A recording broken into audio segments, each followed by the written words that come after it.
अब आज पश्चिम बंगाल में रामनवमी के दिन हुई हिंसा की खबर को समझिए। पश्चिम बंगाल, जहां पहले सरस्वती पूजा और जय श्री राम के नारे तक को लेकर विवाद हो गया, वहां अब पिछले कुछ समय से रामनवमी त्योहार भी सियासत का हथियार बनता जा रहा है। आखिर क्यों? इसकी वजह को समझिए और सहमत हैं तो दस्तक दीजिए।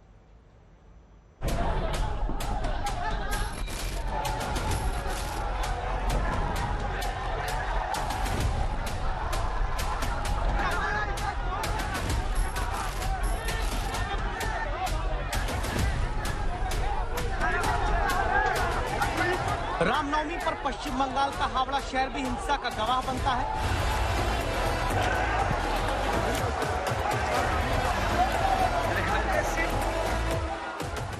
हावड़ा के शिवपुर इलाके में शाम को दूर तक आगजनी की तस्वीरें दिखी।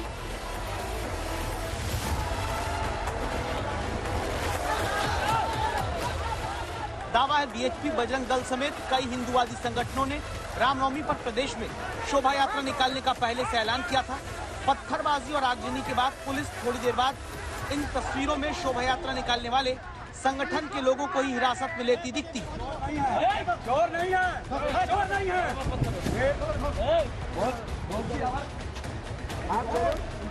ये जुलूस अंजनी पुत्र सेना विश्व हिंदू परिषद 42 संगठनों के साथ एक साथ मिलकर ये जुलूस निकली थी। सभी प्रशासन के आग्रह पे हम लोगों ने सारा ये शोभा यात्रा एक साथ मिलकर निकाला कि जिससे प्रशासन को असुविधा नहीं हो। आज हम लोगों ने पूरा एक साथ निकाल दिया कि कोई शांतिपूर्वक निकल रही है। और आज के बाद फिर उन्होंने उपद्रव किया। क्या प्रॉब्लम है उनको? मैं बोल दिया अगर प्रशासन ने एक्शन नहीं लिया तो इसके बाद ईद है, रमजान है, हर दिन ऐसा कुछ ना कुछ होते रहेगा। पश्चिम बंगाल वो राज्य है जहां आसनसोल में रामनवमी के दिन ही जुलूस निकालने के दौरान 2018 में दो गुटों में बड़ी हिंसा हुई। इस बार भी हावड़ा में शाम तक माहौल बिगड़ा, जिसके बाद मुख्यमंत्री ममता बनर्जी हिंदूवादी संगठनों को ही माहौल बिगाड़ने का दोषी ठहराती नजर आई। তোমাদের মিছিল করতে কেউ বারণ করেনি, তুমি তরোয়াল নিয়ে বুলডোজার নিয়ে মিছিল করবার পারমিশন অধিকার তোমায় কে দিয়েছে? আজকে আমি শুনেছি হাওড়ায় ওরা এমনকি বুলডোজারও ইউজ করেছে। What audacity they have goat.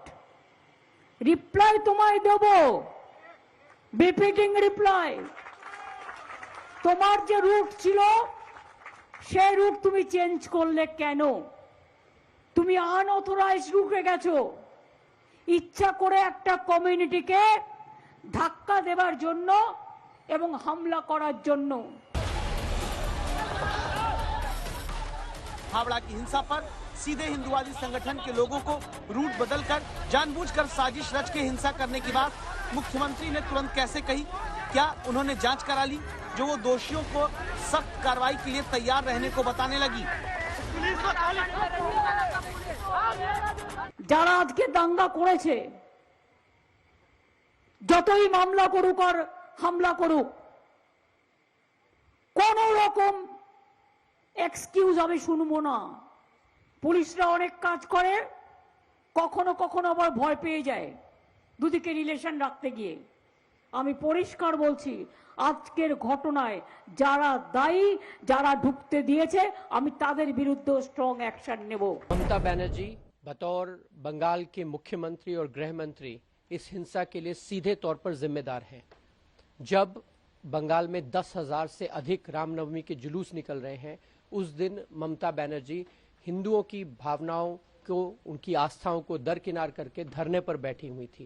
जब उनको प्रशासन और पुलिस बंदोबस्त देखना चाहिए था तो वो राजनीति कर रही थी।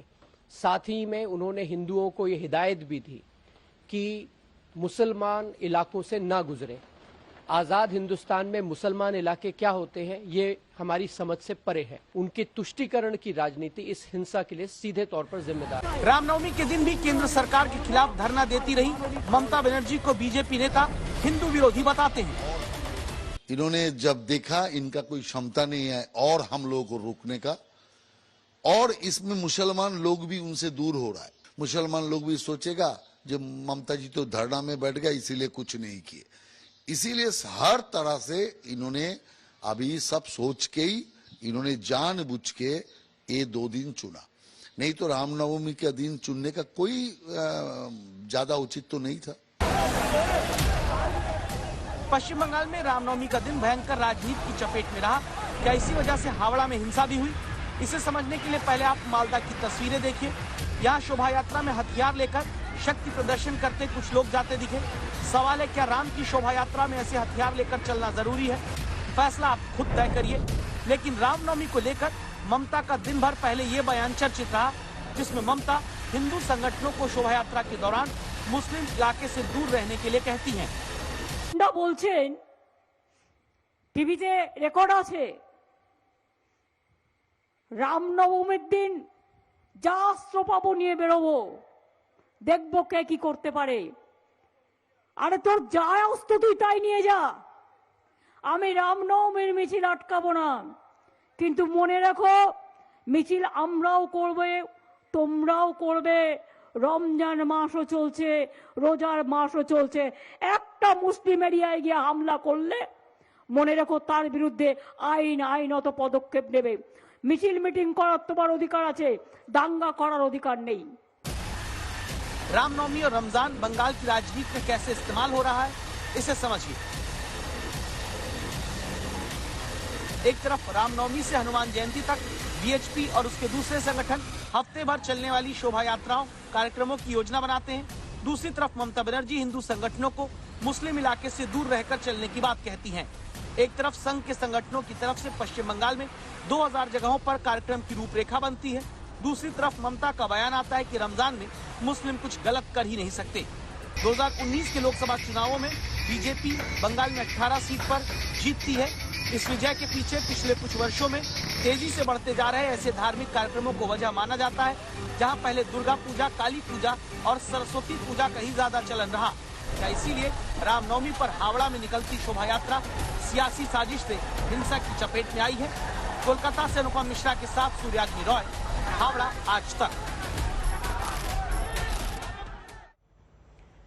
किसी इलाके में एक समुदाय की संख्या अधिक हो सकती है, बहुल इलाका हो सकता है, लेकिन क्या हिंदू इलाका या मुस्लिम इलाका कहा जा सकता है? क्योंकि अपने ही देश में एक समुदाय दूसरे समुदाय के इलाके से न निकले और अगर वहां पर त्योहार मनाने का प्रयास करे तो क्या पत्थरबाजी हो सकती है? हर एक एंगल की जांच की आवश्यकता है, क्योंकि ऐसे धार्मिक उत्सवों के दौरान माहौल संभालने के लिए अलग अलग प्रोटोकॉल होते हैं। सवाल यह है कि क्या जो सुरक्षा एजेंसियां हैं उन्होंने इसका निर्वाह किया है?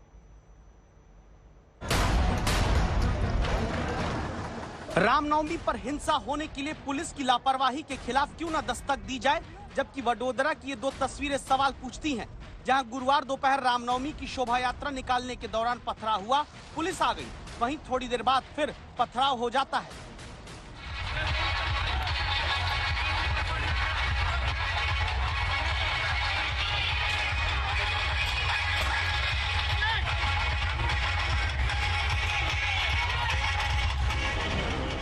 वडोदरा में पत्थरबाजी तब हुई जब राम जन्मोत्सव पर शोभा यात्रा एक मस्जिद के पास पहुंची। रामनवमी के अवसर पर रामलला की शोभा यात्रा निकली थी, जिसमें फतेहपुरा इलाके में ये इलाका है जहाँ पे पथराव हुआ था। शोभा यात्रा निकलने के बाद कुछ लोगों ने यहाँ पे शोभा यात्रा पे पथराव किया था। ये यहाँ पे दरगाह आई हुई है और दरगाह के नज़दीक ही ये पथराव हुआ था। परिस्थिति ज़्यादा न बिगड़े इसके लिए पुलिस यहाँ पे दौड़ के चली आई थी और यहाँ पे पुलिस ने लोगों को समझाकर अपने अपने घर भेजा है। गुजरात में वडोदरा का ये फतेहपुरा इलाका संवेदनशील माना जाता है, तो क्या पुलिस ने पहले से इस इलाके का इतिहास देखते हुए कोई तैयारी नहीं की थी? जो सीसीटीवी कैमरा फुटेज के जरिए लोगों को आइडेंटिफाई करने का काम इस वक्त जारी है। हालांकि जो कह सकते हैं कि फिलहाल तो मामला शांत है, लेकिन कंट्रोल में लेने के लिए पुलिस को टीयर गैस तक छोड़ना पड़ा था। इस तरह महाराष्ट्र के संभाजी नगर से बंगाल के हावड़ा और गुजरात के वडोदरा तक रामनवमी पर हुई हिंसा में ये पता चलता है कि पुलिस ने संवेदनशील इलाकों में भी अतिरिक्त सुरक्षा की तैयारी नहीं रखी। दूसरे धर्म के धार्मिक स्थलों के पास अतिरिक्त फोर्स की तैनाती नहीं रही। पहले से अवांछनीय और आपराधिक तत्वों पर नजर नहीं रखी गई। नतीजा आपके सामने है। हिंसा हुई तो अब माहौल शांत किया जा रहा है, लेकिन ऐसी घटनाओं का जो समाज के भीतर असर पड़ता है, वहाँ शांति आने में वक्त लंबा लग जाता है।